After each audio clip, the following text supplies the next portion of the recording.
Halo Sobat Audit, selamat datang di podcast Ngobrol Audit Hati, tempat di mana kita membahas seputar audit dan hati yang sama-sama membutuhkan bukti. Oke, bagus nih bridgingnya nih. Bisa nih kita buka podcast nih. Pede banget tuh. Oke, teman-teman, kali ini kita bakal ngobrolin topik seputar audit, yaitu tentang penjualan lancar. Tapi penjualan lancar di sini uangnya nih kayak nggak nongol-nongol nih, kayak ngilang gitu, tiba-tiba ngilang, ghosting, kayak mantan aku.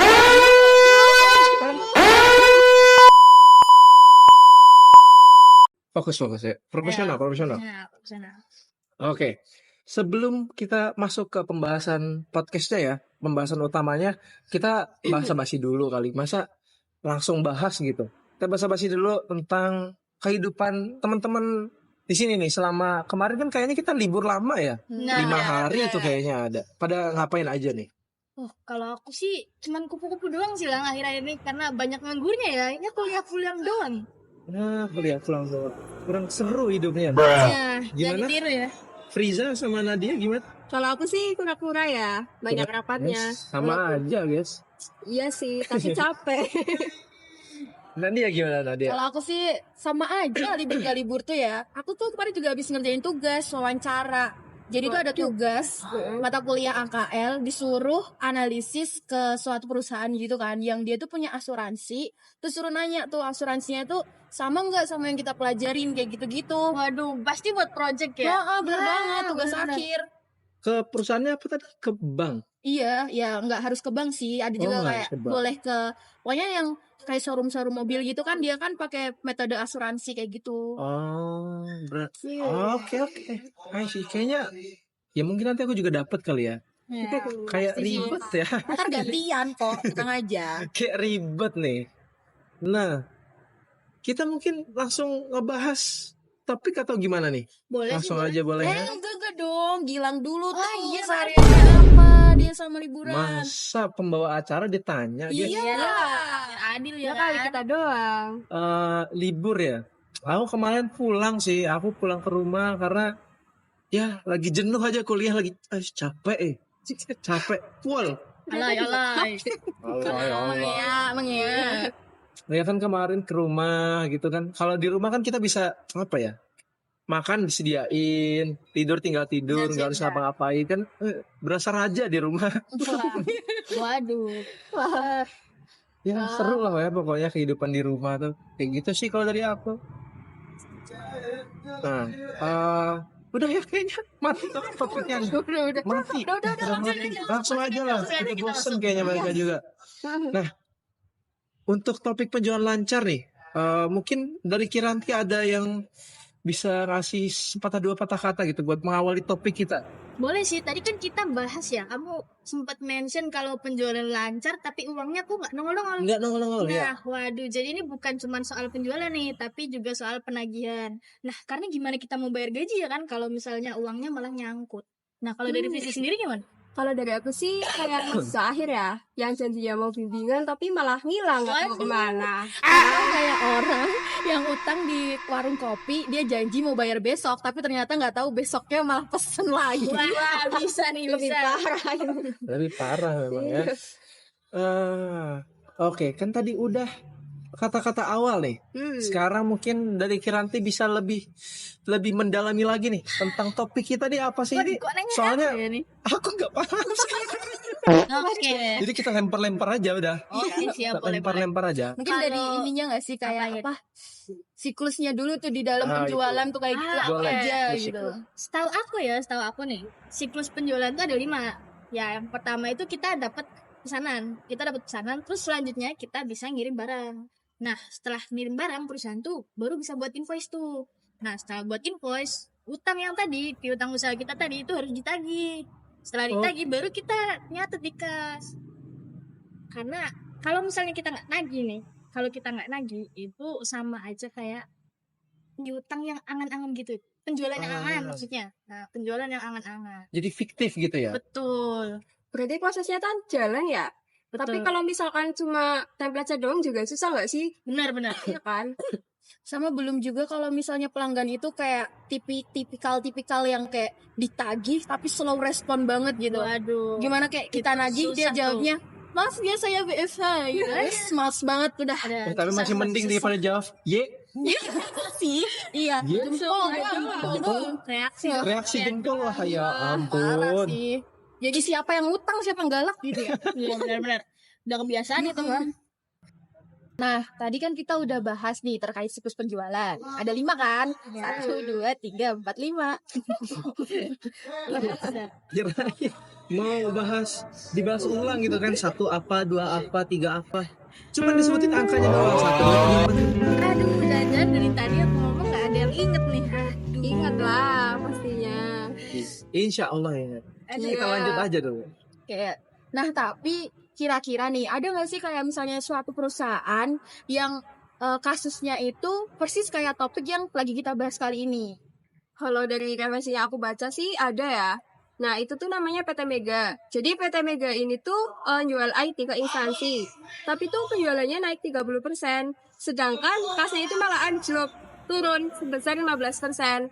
Nah ternyata setelah dicek, banyak piutang yang udah lewat dari 90 hari. Artinya kan berarti uangnya masih fiktif gak sih? Benar-benar. Nah, kalau itu tuh berarti salah perusahaannya nih. Karena kita kan di akuntansi pernah diajarin kan tentang profesionalisme skeptis, bukan profesionalisme baper. Dan lucunya nih, sales dari PT itu tuh malah yang dapat bonus, bukan malah uang yang masuk. Jadi si PT itu tuh makin semangat nih bikin invoice kayak mahasiswa akhir nih yang bikin proposal tapi ACC-nya Sama tapi lupa masih ACC dosen. Sempet lagi ya mahasiswa akhir ya. Iya, ya Allah. Ya inilah ya teman-teman, ini adalah benar-benar contoh perusahaan yang tertipu oleh invoice sendiri. Waduh. Parah Kayak gitu banget. ya. Jangan ya dek ya. Tapi ada nggak sih resiko dari penagihan yang nggak jalan ini sebenarnya? Ada sih, sebenarnya banyak. Cuman mungkin aku sebutin tiga aja cukup kali ya. 3. Jadi yang Sebutin pertama, ya, jangan angka aja ya. iya enggak. Serius deh ini deh. Jadi yang pertama itu ada likuidasi syarat. Terus yang kedua, piutang itu jadi zombie account gitu kan. Terus dari yang ketiga itu paling bahaya banget nih, yaitu keuangan jadi ilusi. Kayak jadi itu kayak apa namanya? Laporan keuangan tuh dimanipulasi gitu loh, paham gak sih? Nah, Bener. Jadi laporan-laporannya tapak kinclong ya. benar-benar. Padahal saldo rekeningnya itu tinggal cukup beli buat kopi sasa. Auditornya pun sampai geleng-geleng karena harus nambah paragraf. Opini ini tidak termasuk laporan kas masuk dari invoice. Sih enggak sih kayak gitu. Iya nih. Masalah lagi. Oke. Dari tadi kita udah banyak bercanda nih, banyak gimmick, banyak Benar. sindir-sindir, banyak Sindir kamu kan Kencana. kita mau enggak ya? Sudah gila. Kencana ya. udah banyak tawa juga. Mungkin teman-teman agak risih juga kayaknya. Iyalah. Garing kita soalnya garing. Oke, kita agak serius sedikit ya. Kita coba ngebahas kira-kira nih dari studi kasus yang udah tadi kita obrolin ya. Apa sih solusi dari sisi akuntansinya tersebut gitu? Kalau dari sisi akuntansi itu sendiri ada sih sebenarnya solusinya. Contohnya tuh kayak laporan aging piutang itu harus dicek mingguan, jangan pas jatuh tempo doang kayak skripsi. Terus juga cadangan piutang karena nggak semua pelanggan itu setia ya. Contohnya tuh kayak mantannya Gilang. Udah dibilang tadi. Balik Lanjut. ke topik. Juga perusahaan tuh bisa nerapin ERP sama reminder otomatis karena sistem itu bisa lebih dipercaya daripada omongan yang katanya habis meeting aku bayar ya gitu. Ada. Dan dari aku nih ada tambahan juga nih. KPI SASnya itu jangan cuma volume penjualan, tapi juga penagihan. Supaya si PT itu tuh nggak cuma pintar jual, tapi nyari uang buat bikin tagihannya. Sama kalau perlu juga perusahaan kasih insentif ke customer juga nggak sih, kayak misalnya nih customer itu dapat diskon 2% kalau semisalnya itu dia bisa bayar dalam jangka waktu maksimal 10 hari. Tapi kalau misalnya lewat dari 60 hari, kita kirim pesan kangen aja. Waduh, nanti klien baper nggak nih? Ingat profesional skeptik. Iya juga. Tapi ya kalau aku bilang kadang tuh bukan sistemnya yang lemah tapi budayanya yang salah gitu. Kalian setuju gak? Setuju sih, karena bener juga, karena ini gak sih kayak apa, budaya organisasi sebuah perusahaan itu kan juga mempengaruhi jalannya ya. Setuju banget. Jadi perusahaan itu nganggap piutang tuh urusan belakangan. Yang penting tuh invoice-nya keluar dulu, baru soal lagi tuh nanti-nanti aja. Waduh, kayak orang yang suka nunda olahraga ya, bilangnya tuh minggu depan aku olahraga, minggu depan tahu-tahu udah lebaran. Rentan tuh yang bilangnya aku butuh waktu dan 3 tahun kemudian masih butuh waktu juga. Endingnya di ghosting kan. Kayaknya pembahasannya mulai melenceng-melenceng lagi nih. Iya bener. Malah bahas Ya, maaf mantan ya, maaf lagi, ngegalau lagi kan. Maaf. Sekarang kita biar lebih educational. Iya. Kita coba simulasi cepat ya. Boleh. Simulasi cepat. Jadi misalkan ada sebuah PT XYZ, itu dia ngejual barang ke PT ABC, invoice-nya 100 juta, terminnya 30 hari. Nah, tapi di hari ke-40 itu masih belum lunas nih, belum dibayar. Oke, kalau itu tuh perusahaan bisa nyatet gini, piutang usaha 100 juta di debit, terus penjualan 100 juta di kredit.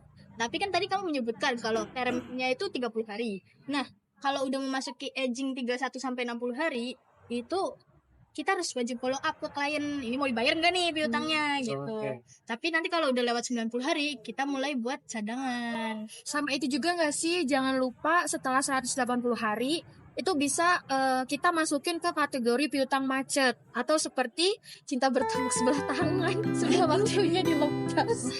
Bener. Jadi kalau piutang akhirnya itu dibayar, ya kita harus bersyukur juga nih. Kalau enggak, kita juga harus belajar. Jangan percaya lagi sama janji manis yang tanpa tanda tangan kontrak. Bener juga sih. Berarti kalau udah lewat 180 hari kita ikhlaskan aja ya. Iya. Kita Betul. ikhlaskan. Apa Gilang tetap nunggu nih kalau Gilang? Udah. Oke.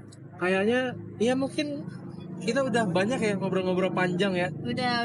Seputar audit nih kayaknya udah cukup dan ya kita udah berada di ujung episode mungkin kita bisa kasih sebuah closing statement kali atau Oke, boleh. merangkum dari Boleh. topik obrolan kita pada hari ini. Boleh. Boleh. Kalau dari aku ya, closing statement dari topik kita hari ini. Apa ya? Ini nggak sih, penjualan tanpa penagihan itu ibarat makan tapi tanpa lauk. Kenyang, tapi gak bahagia. Waduh. Kayak ada yang kurang gitu Ya, ya. kayak ada yang kurang benar.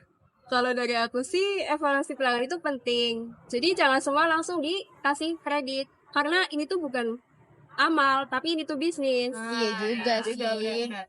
Dan kalau nagih juga itu bikin kita nggak nyaman gak sih, kayak harus apa sih? Gitu kayak Apalagi bisa sampai ribut banget ya. gitu, kayak siapa yang ini siapa yang itu gitu pokoknya lah, ya kan? Juga kayak apa ya? Mau diinget-inget juga kita juga berhak buat nagih, tapi kalau kita tagih Gak enak. ya kan, itu invoice gitu kan, bukan tebakan gitu ya kan. Emang kayaknya rasa gak enakan tuh harus dihilangin sih. Ya sih sebenarnya solusinya puisi kangen solusinya. Puisi kangen. Fisik kangen lagi. Ya, mungkin itu ya teman-teman. Ini sebelumnya aku mau ngucapin terima kasih nih ke teman-teman semua, ada Kiranti, Friza, Nadia yang udah nyempetin waktunya nih kita buat berbagi ilmu sama teman-teman yang ada di sana. Terima kasih banget. Bisa ngadain podcast lagi nggak nanti? Nanti ya lihat waktu, agenda, budget gitu kan. Ini kan orang sibuk. Sibuk. Katanya. Sibuk tidur. Katanya. Sibuk tidur. Oke. Ya semoga dari podcast kali ini bisa bermanfaat untuk teman-teman semuanya. Amin. Lebih semangat buat ngatur kas dan move on dari piutang yang tidak dapat ditagih maupun dari mantan. Kuisnya buat Gilang ya ini ya. Kuisnya buat Gilang gak sih? Iya dong. Sampai jumpa di next podcast. See ya. Dadah.